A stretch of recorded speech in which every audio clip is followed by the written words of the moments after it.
आजाद भारत में 75 साल बीत गया। 75 साल की आजादी के बाद आज भी देश का गरीब सही मानों में आजाद नहीं है। समता की बात करना मंचों से अलग बात है, समानता की बात करना मंचों से अलग बात है। व्यवहार में देख लीजिए, पहला कदम असमानता की तरफ बढ़ रहा। कुछ ऐसे लोग हैं जिनकी मान्यता ही है कि सब बराबर हो ही नहीं सकता, हम ऊपर थे, हम ऊपर हैं, और जहां ऊपर और नीचे की बात आई वहां समानता का है। बुनियादी फर्क यही पैदा हो जाता है। अगर समानता को स्वीकार कर लिया जाए तो उसके बाद विषय आएगा ज्ञान का, उसके बाद विषय आएगा योग्यता का। आपके पास योग्यता हो, आपके पास ज्ञान हो, आपके पास शिक्षा हो, लेकिन हमारा समाज तैयार नहीं है आज भी उसको समाज में सम्मान देने के लिए। यह सच्चाई है, आप अपने अपने जगह पे देखिएगा। संत की उपाधि भी मिली और संत शिरोमणि की उपाधि मिली। व्याख्या बेदीराम जी कर चुके हैं। गुरु की उपाधि मिली। और उस दौर में जब वो इस धरा पर थे, वो दौर ऐसा था जब समाज में बहुत कम लोग थे जिनको शिक्षा ग्रहण करने का अधिकार था। आम लोग, विद्यालय तो था नहीं, गुरुकुल में भी स्थान नहीं मिलता था। गुरुकुल में अभिमन्यु के पिता अर्जुन विश्व के सबसे बड़े महान धनुर्धर माने गए। गुरुकुल में उन्हें और राजघराने के लोगों को, उनके भाइयों को और दूसरे उनके जो कौरव सेना वाले लोग थे, उन सबको, कौरव परिवार के लोगों, सबको शिक्षा मिल सकती है, लेकिन एकलव्य को शिक्षा नहीं मिलती। लेकिन जब शिक्षा ग्रहण करने की ललक हो तो वो शिक्षा हासिल कर ले। गुरु रविदास जी भी जिन दिनों काशी का मामला हो और ये महान संत किस समाज में जन्म लिया, कल्पना भी कीजिए तो सर घूम जाएगा कि कैसे संभव था, जिसे न ज्ञान प्राप्त करने का अधिकार था, न शिक्षा ग्रहण करने का अधिकार था, न किसी गुरुकुल में जाने का अधिकार था। उसने शिक्षा नहीं लिया, वो गुरु बन गया। और गुरु ऐसा नहीं बना जो संत शिरोमणि का गुरु बन गया, सारे गुरुओं को पराजित किया, पटका पटकी नहीं किया, साबित कर दिया कि तुम ढोंग पर आधारित हो और तुम सत्य पर आधारित है और सत्य में शक्ति है। व्यवस्था में जो बुराइयां हैं, उस बुराई के खिलाफ हर दौर में लोग पैदा हुए जिन्होंने उस बुराई को खत्म करने के लिए रास्ता बताया, दिशा दिखाई। उस दौर में भी उनका यही कहना था कि जो ढोंग है, जो पाखंड है, उसे बेनकाब करना चाहिए और जो सत्य है उसे विजय मिलनी चाहिए। अफसोस की बात है कि सदियां गुजर गई, अफसोस की बात है सदियां गुजर गई, लेकिन ढोंग आज भी अपने काम में अपनी ताकत के बल पर आज भी सत्य से ऊपर है। ढोंग सत्य को चुनौती दे रहा है। हमारे देश में और दुनिया के किसी देश में जो व्यवस्थाएं चलती हैं वो व्यवस्था चलाने वाले के नजरिए से चलती है। एक दौर था जब राजा महाराजा और नवाब हुआ करते थे तो उनका संविधान उनके मुंह से निकली हुई बात ही कानून होती थी। एक दौर आज है जब देश के पास एक संविधान है और उस संविधान में जो रास्ते दिखाए गए, बताए गए, अधिकार दिए गए, उस रास्ते से देश चलाया जाए और चलने की व्यवस्था, ये सब संविधान में। ब्रिटिश काल में जब महारानी विक्टोरिया के संविधान से चली तब भी देश की ये दुर्दशा नहीं थी। मैं कह सकता हूं इस बात को अध्ययन करिएगा, तब भी देश की ये व्यवस्था दुर्व्यवस्था नहीं थी। जो आजाद भारत में 75 साल बीत गया, 75 साल की आजादी के बाद आज भी देश का गरीब सही मानों में आजाद नहीं है। समता की बात करना मंचों से अलग बात है, समानता की बात करना मंचों से अलग बात है। व्यवहार में देख लीजिए, पहला कदम असमानता की तरफ बढ़ रहा। कुछ ऐसे लोग हैं जिनकी मान्यता ही है कि सब बराबर हो ही नहीं सकता। हम ऊपर थे, हम ऊपर हैं, और जहां ऊपर और नीचे की बात आई वहां समानता का है।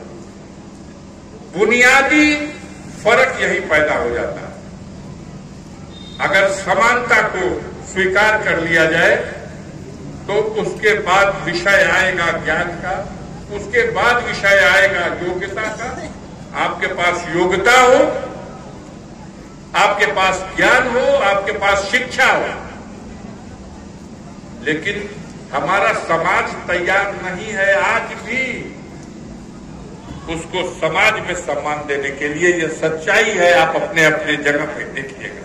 इसके लिए आवश्यकता है कि जो इन गुरुओं ने, जो उस महान शख्सियत ने, जिसे बाबा साहब भीमराव अंबेडकर के नाम से आज दुनिया लोहा मान गई, अमेरिका, इंग्लैंड, भारत के तो हम लोग हैं और चिराग के तले अंधेरा है।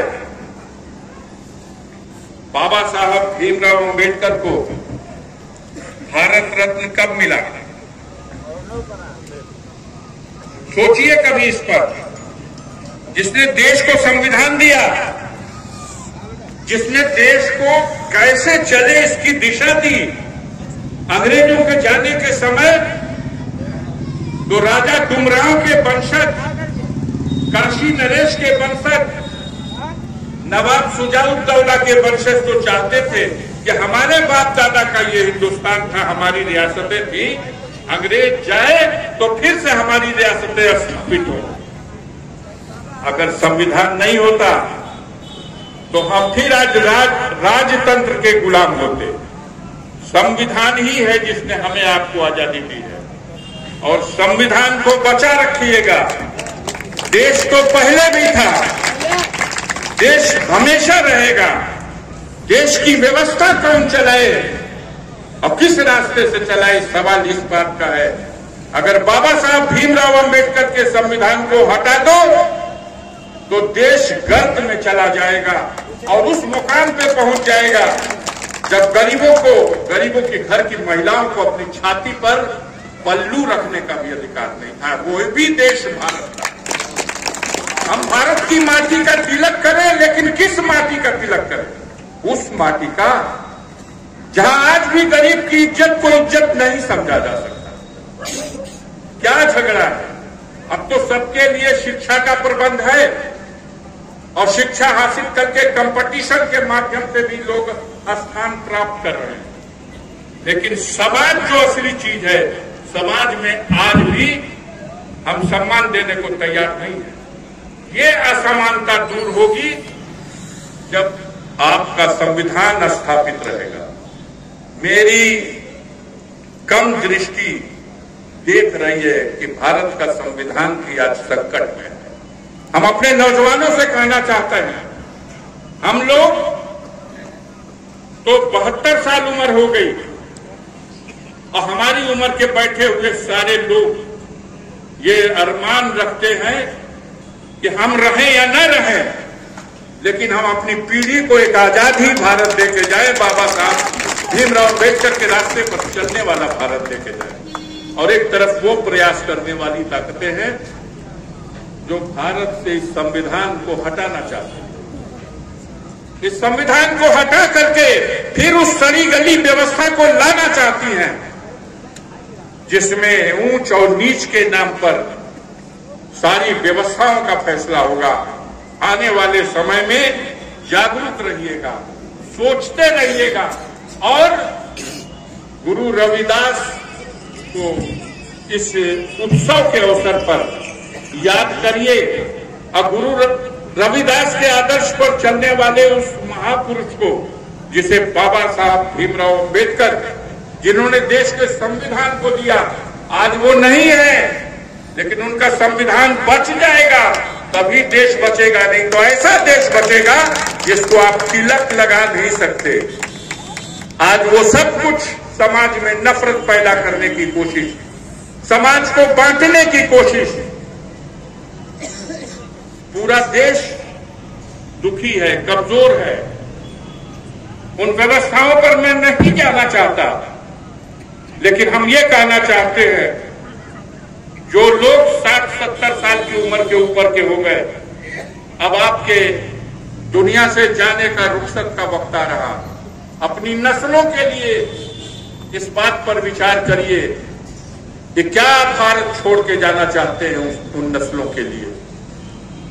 अगर देश के संविधान को संकट रहा तो आप स्वर्ग में नहीं जाएंगे, आप स्वर्ग में भी जाके तड़पते रहेंगे कि हमारी नस्लें आज गुलाम भारत में।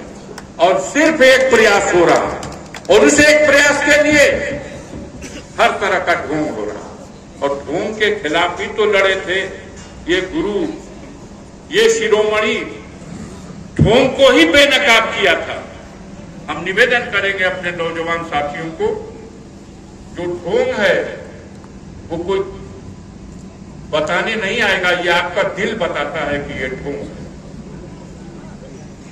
आपके मन से आवाज आती है कि ये ढोंग है, और उसके बाद भी आप स्वीकार करते हो, तो कहीं ना कहीं आपकी आत्मा में कमजोरी है। बहुत कुछ इस मंच से हम खुल के बोल नहीं सकते, मैं क्षमा चाहता हूं। फिर मंच लगेगा, बातें होंगी। हम बहुत धन्यवाद देना चाहेंगे इस कमेटी के लोगों को, इन आयोजन करने वाले लोगों को, कि भाई आपने तो बड़ा शानदार मौका था और संत गुरु रविदास की इस जयंती को एक शानदार उत्सव के रूप में मनाया। और मुझे देख करके, मेरे क्षेत्र में भी होता है, दाऊदपुर में, जकरौली में, अभी यहां से लौट के जाऊंगा तो अरखपुर महुआरी में, अब है हर जगह कार्यक्रम, जय बजे भी पहुंच सके पहुंचने की कोशिश करेंगे। लेकिन यहां मुझे बहुत अच्छा लगा, बहुत ही शानदार कार्यक्रम आपका। ये लगा जिंदाबाद जिंदाबाद, ये लगा कि बहुत पूरे इस क्षेत्र के लोगों का आज का दिन वाकई एक पर्व के रूप में, एक यादगार कार्यक्रम के रूप में आप मनाते हो। मैं इस मंच से इस आयोजन कमेटी के लोगों को, नौजवानों को, जिन्होंने इस कार्यक्रम को बहुत ही उत्साह के साथ शानदार ढंग से मनाया, इस कामयाब कार्यक्रम के लिए बहुत बहुत धन्यवाद देता हूं और बधाई देता हूं और क्षमा चाहता हूं।